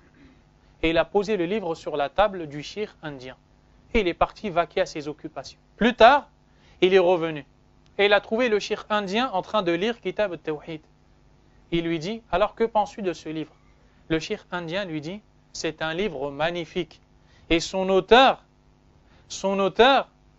a été excellent dans cet écrit. Et d'ailleurs, il me fait penser au recueil de hadith de l'imam al-Bukhari, dans l'ordre des chapitres qu'il a eu. Le cheikh d'Arabie lui dit, sais-tu qui est l'auteur de ce livre? C'est Muhammad ibn Abdul Wahhab, rahimahullah. Et il a compris qu'il ne connaissait pas cet homme-là. Et alors, à chaque dars, jusqu'à sa mort, il disait Allahumma arham ibn Abdul Wahhab. Oh Allah, fait miséricorde à Muhammad ibn Abdul Wahhab. Les chiites ont dit de lui La yuhibbu ala bayti Muhammad sallallahu alayhi wa sallam. Il déteste la famille du prophète alayhi salatu wassalam. Il déteste Ali et son épouse Fatima et ses deux enfants, Al-Hassan ou Al-Hussein. Savez-vous combien d'enfants Muhammad ibn Abdul Wahhab, rahimahullah? 4. Combien de garçons? 3. Combien de filles? 1. Comment s'appellent ces 3 garçons? Ali, Al-Hassan, Al-Hussein. Comment s'appelle sa fille? Fatima. Allahu Akbar. Il a donné à ses enfants le nom de la famille du prophète sallallahu alayhi wa sallam. Certains ont dit هذا يكفر المسلمين ولا يحب الصالحين. Ils ont dit de lui, il excommunie les musulmans, c'est-à-dire il les taxe de mécréants. Il vient dans un village et il juge sur tous les musulmans qu'ils sont mécréants. Et il déteste les alliés pieux rapprochés d'Allah, subhanahu wa ta'ala. Alors que lui-même a réfuté dans de nombreux ouvrages et passages de ses écrits, il a dit Subhanaka hadha buhtanun azim. Quand il a entendu tout ce qu'on lui a donné comme accusation et porté, il a dit oh Allah, exempt sois-tu, ceci est une immense calomnie. Muhammad ibn Abdul Wahhab rahimahullahu ta'ala était un homme, quand on savait qu'il arrivait de loin par son tasbih. Subhanallah, subhanallah, subhanallah. Quand il marchait, on entendait son tasbih de loin. Rahimahullahu tabaraka wa ta'ala. Et pour montrer que justement il n'était pas quelqu'un de dur envers les musulmans, mais plutôt de très doux, lisez la plupart de ces livres dans lesquels vous verrez I'lam, rahimakallah, I'lam, arshadakallahu li ta'atih, I'lam, waffaqakallah, où il dit à ses lecteurs, sache qu'Allah te fasse miséricorde, qu'Allah te bénisse, qu'Allah t'assiste, qu'Allah t'aide. Et même, pour vous montrer aussi le souci qu'il avait dans son cœur pour les musulmans, c'est qu'il écrivait même des lettres en ammi, en darija. Il écrivait des lettres en langage du quartier. Pas en langue arabe, comment on dit? Fusha, littéraire, mais plutôt en dialecte du quartier. À un point où il dit إِذَا قَلَّكَ وَاحِدْ وَشْ رَبُّكَ. Si un te dit qui est ton Seigneur en dialecte, فَقُلْ لَهُ فَقُلْ رَبِّي Allah. Dis-lui mon Seigneur, c'est Allah subhanahu wa ta'ala. Donc il était quelqu'un qui aimait les musulmans. Walillahi alhamd wal minna. Mais malheureusement, quand on s'accroche à la sunna, on dit c'est un wahhabi, un wahhabite. Hein? Mohammed ibn Abdel Wahhab, rahimahullah, faisait partie des gens qui mettaient le plus en garde contre al-Khawarij, contre les Khawarij, qui sèment la corruption sur terre à travers les attentats et en tuant des innocents, musulmans soient-ils ou non musulmans. Il faisait partie des gens qui mettaient le plus en garde contre toute forme d'innovation. هذا هو محمد ابن عبد الوهاب رحمه الله وما أعطينا حقه فنسأل الله أن يغفر لنا التقصير. Voici Mohammed ibn Abdel Wahhab, à qui on n'a en vérité pas donné son droit, car dans sa vie il y a beaucoup de leçons, mais sans aucun doute, une des plus grandes leçons qu'on peut tirer, c'est la motivation que doit avoir celui qui appelle à Allah subhanahu wa ta'ala. Et son but ne doit être que la satisfaction d'Allah azza wa jal. La chose qui nous a poussé à faire cet audio, avant tout, c'est l'amour qu'on a pour ce cheikh, rahimahullah ta'ala. Car le minimum, car nous sommes ignorants, mais le minimum de tawhid qu'on a pu apprendre, c'est par la cause de cet homme-là. Donc, il faisait partie des droits qu'il a sur nous, de montrer aux gens qui il est. Et aussi, de montrer sa da'wah. Nas'alullah azza wa jal, bi asma'ihi al-husna, wa sifatihi al-ula, an yaghfira lil'allama Muhammad ibn Abdel Wahhab, التميمي رحمه الله وأن يسكنه فسيح جناته وأن يجازيه عنا وعن الأمة خيرا كما نسأل الله تبارك وتعالى أن يغفر لزوجة محمد بن سعود ومحمد بن سعود الذين كانوا سببا في نشر هذه الدعوة المباركة. نسأل الله عز وجل أن يوفقنا لسير على نهج النبي صلى الله عليه وسلم. والحمد لله رب العالمين وأستغفر الله وأتوب إليه. صلى الله وسلم وبارك على نبينا محمد وعلى آله وأصحابه أجمعين. سبحانك اللهم وبحمدك أشهد أن لا إله إلا أنت أستغفرك وأتوب إليك.